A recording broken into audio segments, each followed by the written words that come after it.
जी अस्सलाम वालेकुम। मैं हूं नूरुल आरफीन सिद्दीकी और आप देख रहे हैं आरफीन नामा। बहुत अरसे से एक चूरन बिक रहा है और बिकता ही चला जा रहा है। दीदा व दानिस्ता इस मौजू पर गुफ्तगू से लबकुशाई से मैंने गुरेज किया, लेकिन अब एक फरमाइश पर इस पर कुछ कहने को हूँ। महाजिर सूबे की आवाज़ें एक मरतबा फिर से सुनाई दी हैं। बात कोई मायूब तो नहीं है बज़ाहिर। ज़रूरत अगर है तो शायद आइन इसको पाबंद भी नहीं करता कि आप ऐसा ना करें, लेकिन ज़रूरत है ये कैसे पता चलेगा? अगर हम इस हवाले से देखें जो आवाज़ें सुनाई दे रही हैं, सबसे पहले सबसे फ़ाल आवाज़ महाजिर सूबे के लिए जो उठी थी वो मेरा ख़्याल है कि तारीख़ के औराक़ में कहीं गुम होकर के रह गई है। अब उसका नाम भी भूले से नहीं आता। मुझे पिछले दिनों टेलीफ़ोन कॉल आई उनकी। उन्होंने अपना इंट्रोडक्शन दिया, महाजिर कौम के लिए अपनी खिदमात इन्वर्टेड कॉमास में गिनवाई। मैं सुनता रहा उनकी बात। उसके बाद उन्होंने मुझे चने की झाड़ पे चढ़ाने की गर्ज से मेरी तारीफ़ें शुरू की और उन्होंने मुझे महाजिर होने का ताना देते हुए उन्होंने मुझे कहा, आप भी तो एक महाजिर हैं। अगर महाजिरों का दर्द आप नहीं समझेंगे तो फिर मैं किससे उम्मीद रखूं? आपके अलावा तो और कौन, फलाना फलाना फलाना। उसके बाद आप समझ सकते हैं कि फिर मैंने उनका क्या हश्र बनाया होगा। जनाब मन, बात यह है, मुझे इस बात से, इस हकीकत से कभी इनकार नहीं रहा कि मैं एक महाजिर की औलाद हूँ। मैं ख़ुद एक सुच्चल मटरवा और पाकिस्तानी हूँ, इसमें भी मुझे कोई दो राय नहीं। मेरी जेब में नादरा, फादरा, पादरा जो भी है उसका शनाख्ती कार्ड मौजूद है। 30 जून 1955 को पाकिस्तान आने के बाद मेरे बाप ने कभी पलट करके उस ज़मीन पर थूका नहीं जहाँ से हम छोड़ करके आए थे। हमारे पास तमाम दस्तावेज़ात अल्हम्दुलिल्लाह मौजूद हैं। हमारे अजदाद की हड्डियाँ इसी सरज़मीन पर गड़ी हैं। सूबह सिंध में आने के बाद हम बसे। सूबह सिंध हमारे लिए सब कुछ रहा और है। ये अलग बात कि सूबह सिंध के जो अपने आप को इसका बेटा कहते हैं, जो इसके चौधरी बनते हैं, जिन्होंने इसका सत्या नहीं बल्कि सवा सत्यानाश किया है, जिनकी सिंध की मोहब्बत सिर्फ ये है कि कभी एक दिन पे वो चौड़ी लंबी घेर की वो शलवार पहन करके, सर पे और अच्छी सी टोपी रख करके और कंधे पे अजरक पहन करके और 2-4 ठुमके लगा लें। मेरी सिंध से मोहब्बत इतनी सस्ती, इतनी अर्जा नहीं है कि मैं अपने सिंधी होने के लिए ज़बरदस्ती कोई ख़ास पहनावा अपने ऊपर मुसल्लत कर लूँ। मुझे सिंधी नहीं भी आती, उसके बावजूद मैं शिद्दत से सिंधी हूँ। सिंधी होने का ताना जब मेरी ज़ुबानी एक सेक्टर इंचार्ज के मालिशिये ने, जब मैं 1992 में मैट्रिक का इम्तिहान पास करके और किसी मेरा ख्याल ट्यूशन जा रहा था मैं, तो मुझे एक चपड़गंजू ने पकड़ करके और थप्पड़ मारा था इस बात पर। उसने पूछा, ओए तू क्या है? मैंने कहा क्या है मतलब, पाकिस्तानी है? उसने कहा नहीं, सिंधी महाजिर फलाना फलाना फलाना फलाना। मैंने कहा हम सिंधी हैं, सिंध में रहते हैं। उसने मुझे रख के एक थप्पड़ मारा। वो थप्पड़ मुझे आज भी याद है, वो थप्पड़ मुझे आज भी याद है। उसके बाद फिर अल्ताफ़ हुसैन और उसके आली मवाली उर्दू बोलने वाले सिंधी बने ज़रूरतन, मफाद के तहत। चश्मे फलक ने फिर वो मंजर भी देखा। अब एक मर्तबा फिर ये ज़रूरत क्यों कर पेश आई कि हमें सूबा चाहिए, सिंध के लोगों से ज़्यादती हो रही है। सिंध के लोग, ये तो बहुत पहले से हो रहा है। और सिंध के लोगों से ज़्यादती कौन कर रहा है? पीपल्स पार्टी? नो, अकेली पीपल्स पार्टी इस काम की जिम्मेदार नहीं है। कौन कह रहा है? पीपल्स पार्टी इस बात की अकेली जिम्मेदार नहीं है। पीपल्स पार्टी के साथ इस जुर्म में बाकायदा महाजिर कौम के सपूत मौजूद थे। 2001 के बल्दियाती ऑर्डिनेंस को अपने हाथ से जाता देखते रहे, अपनी आंखों से जाता देखते रहे। खुद फारूक सत्तार ने इशरतुल इबाद के सामने बैठ करके ये सब कुछ होते देखा। उस वक्त एमक्यूएम बाकायदा मौजूद थी। एमक्यूएम का गिटारिया गवर्नर, वो 2 नंबरिया जुगाड़िया, जो एक मरतबा फिर ये एमक्यूएम फलाने फलाने फलाने के साथ मिल करके और अपने आने के लिए टीज़र दे रहा है। मैं एक बहुत इंपॉर्टेंट मीटिंग में किसी खास जगह मौजूद था, तो मुझे टेलीफोन कॉल आई इसके चमचे की। लंदन से उसने मुझे कॉल की, सॉरी दुबई से। उसने मुझे बताया कि इशरतुल इबाद साहब आपको इंटरव्यू देना चाहते हैं। मैंने लानत भेज दी। मैंने कहा मुझे इनको क्लियर करने के लिए आलाकार नहीं बनना है। उसके बाद फिर किसी और जगह इनका इंटरव्यू चला। अस्करी टीवी जिंदाबाद, आप समझ जाएं। दरवाज़ा नंबर 5। तो इशतुल इबाद और वो टोला जिसने महाजिरों के हुकूक गस्ब करने के लिए पाकिस्तान पीपल्स पार्टी का बढ़ चढ़ करके साथ दिया, जिसमें चप्पल तक ना पहन पाने की सकत रखने वाले, जिसमें ऐसे ऐसे, मैं उनके लिए क्या जुमला इस्तेमाल करूं, ऐसे ऐसे चपड़गंजू जिनको साइन करना भी शायद नहीं आता, वो कल तक लालू खेत में ठेलों से भत्ता लेता था, ठेले लगवाने के लिए उसको एमएनए बना करके उन्होंने लालू खेत से भेजा। और ये सिर्फ लालू खेत वाले की बात नहीं कर रहा, कराची में कौन सी ऐसी जगह है, औरंगी टाउन से ले लो, लियाकताबाद से ले लो, मलीर से ले लो, लांडी से ले लो, कोरंगी से ले लो, कौन से बड़े बड़े इंटेलेक्चुअल, यहां मलीर की अगर हम बात करें तो ये मलीर का एमएनए, इसको 2 बद्दी की चप्पल में लोगों ने घूमते देखा है, यहां लोगों को ला करके सेक्टर पे चाय पिलाया करता था, लोग इसको खाना खिलाते थे, इसकी चमचागिरी से खुश होकर के, इसकी चापलूसी से। जाओ जाकर के शम्स होटल पे पता करो, इसके अपने चाचे मामों ने खुद मुझे बताया, मैंने किसी से पूछने की जहमत नहीं गवारा की, मुझे पता है। वो एक मरतबा फिर इलेक्शन लड़ने के चक्कर में था, अल्लाह का शुक्र है कि वो उसकी विकेट तो गई, इनमें से अक्सर की विकेट गई है। मेरा एक बुनियादी सवाल है, आपको अब अचानक जाकर के ख्याल आ रहा है कि महाजिर लौंडों को रोजगार नहीं मिल रहा?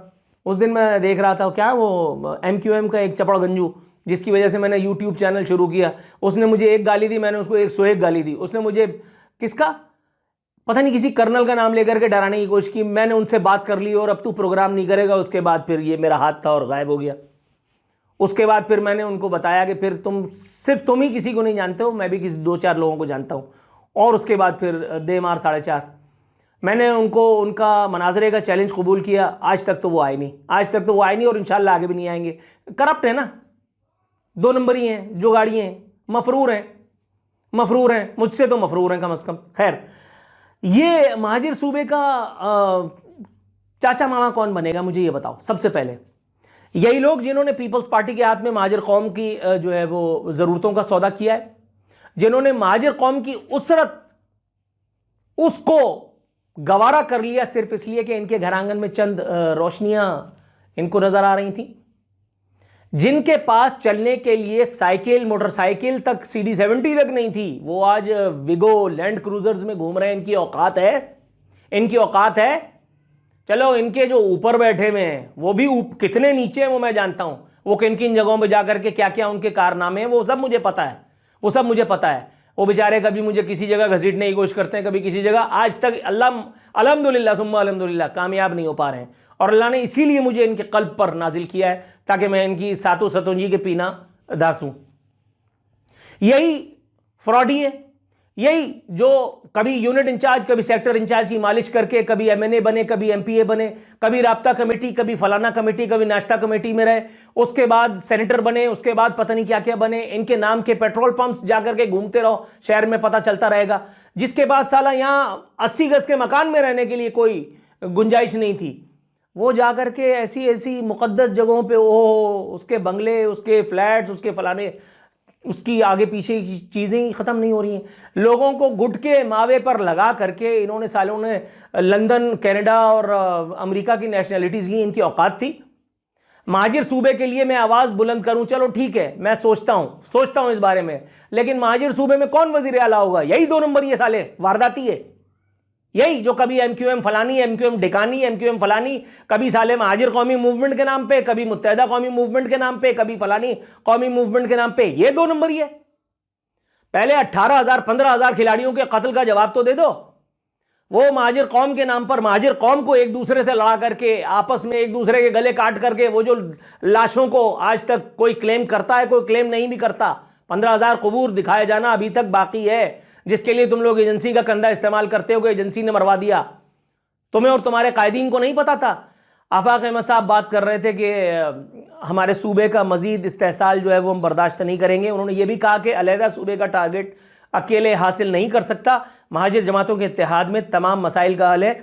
इस हवाले से महाजिर कौमी मूवमेंट की और महाजिर कौमी मूवमेंट की क़यादत की कुछ एक्टिविटीज़ जो मैंने देखी, एक जलसा हुआ, उसके बाद फिर वफूद गए, जाकर के इधर मिले, उधर मिले, फला हुआ, डिका हुआ।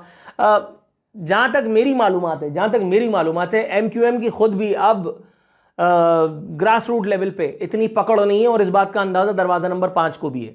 इस बात का अच्छी तरह से अंदाजा दरवाजा नंबर 5 को है। हाँ, मैं ये बात मानता हूं कि महाजिर पूरी की पूरी कौम इस वक्त यतीमी की जो है वो जिंदगी गुजार रही है, उनकी सुनवाई कहीं नहीं है। ये बात भी रोजे रोशन की तरह आया है कि इत्तेहाद में तमाम मसाइल का हल है, लेकिन इन 2 नंबर लोगों के इत्तेहाद से उन भूखे नंगे अफलास ज़दा बेरोजगार महाजिरों को कोई फायदा होगा जिनको पहले नहीं हुआ। एक मरतबा फिर उसी किस्म के 2 नंबर ये पजामा पहने हुए, वो चूड़ीदार पजामे पहन करके कायदे तहरीक की सालगिरह का केक काटने वाले, वो 2-4 शेर सुना करके अपनी इल्मियत का भुगतान भुगत करके सेनेटर तक, वजीर तक बन जाने वाले इस जैसे जुगाड़िए वारदाती ऊपर नहीं जाएंगे, इस बात की कोई गारंटी मुझे दे सकता है? कौन बनेगा उस सूबे का वजीर आला, कौन बनेगा उस सूबे का गवर्नर, कौन बनेगा उस सूबे का मेयर, कौन बनेगा उस सूबे का और दीगर करने धरने वाला? यही आजमाए हुए चावल। नबी करीम सल्लल्लाहु अलैहि वसल्लम की हदीस पाक का मफहूम है कि मोमिन एक सुराख से 2 बार नहीं डसा जा सकता। पाकिस्तानी कौम पिछले सन 1988 से लेकर के और कब तक इन लोगों से डसी जाती रही है, जब तक 22 अगस्त का सूरज तुलू नहीं हुआ। तो क्या एक मरतबा फिर इन्हीं आजमाए हुए कांधों के ऊपर हम अपना सफीना लादने की तैयारी करेंगे? No, big no, big no. दुनिया में अगर मैं आखिरी आदमी भी रह जाऊं और मुझसे इस किस्म के लूले लंगड़े फैसले पर तौसीक के लिए दरखास्त की जाए, मुझे जोर दिया जाए, मुझे कन्विंस करने की कोशिश की जाए, तब भी मैं वाहिदुल्लाह शरीक की कसम खा करके कहता हूं कि मैं इस किस्म के सूबे पर और इसको बनाने की तमाम कोशिशें करने वालों पर भी 3 हुर्फ भेज करके मैं उसी जगह रहना पसंद करूंगा जहां मैं आज हूं। ठीक है, मुझे मालूम है मेरे हुकूक का इस्तेहसाल हो रहा है, यकीनन हो रहा है, पाकिस्तान पीपल्स पार्टी ऐसा कर रही है और जी भर करके जमहूरियत के नाम पर हमसे इंतकाम लिया जा रहा है। लेकिन मुझे यह भी मालूम है कि पाकिस्तान पीपल्स पार्टी अकेले इस जुर्म में शामिल नहीं।